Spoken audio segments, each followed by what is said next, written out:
आज हम देखेंगे नबूकदनेस्सर राजा के स्वप्न का अर्थ। दानियल ने नबूकदनेस्सर राजा के स्वप्न का अर्थ बताया।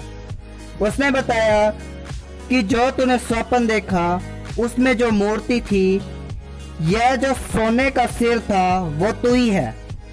तेरे बाद एक राज्य उदय होगा जो तुझसे छोटा होगा, फिर एक और तीसरा पित्तल का सा राज्य होगा जिसमें सारी पृथ्वी आ जाएगी।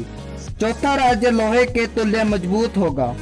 लोहे से तो सब वस्तु चूर चूर हो जाती है और पिस जाती है, इसलिए जिस बाती लोहे से वे सब कुचली जाती है, उसी बाती उस चौथे राज्य से सब चूर चूर होकर पिस जाएगा।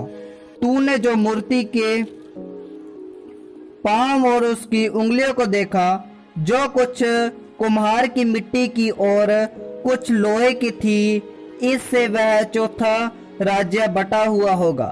तभी उसमें से लोहे का सा कड़ापन रहेगा, जैसे कि तूने कुम्हार की मिट्टी के संग लोहे भी मिला हुआ देखा था।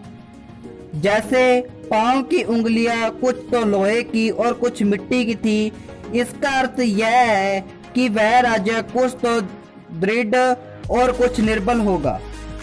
तूने जो लोहे को कुम्हार की मिट्टी के संग मिला हुआ देखा, उसका अर्थ यह है कि उस राज्य के लोग एक दूसरे मनुष्य से मिले जुले तो रहेंगे, परंतु जैसे लोहा मिट्टी के साथ मेल नहीं खाता, वैसे ही वे एक दूसरे के साथ मेल नहीं खाएंगे। एक ऐसा राज्य उदय करेगा जो अनंतकाल तक न टूटेगा और न वह किसी दूसरी जाति के हाथ में किया जाएगा, वरन वह उन सब राज्यों को चूर चूर करेगा और उनका अंत कर डालेगा और वह सदा स्थिर रहेंगे।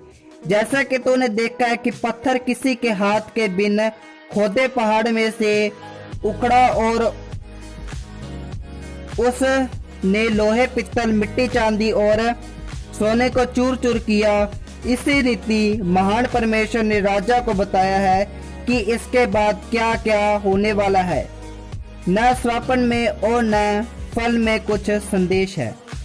इतना सुनकर नबूकदनेस्सर राजा ने मुंह के बल गिरकर दानियल को दंडवत किया और आज्ञा दी कि उसको भेंट चढ़ाओ और उसके सामने सुगंधित वस्तुएं लाओ।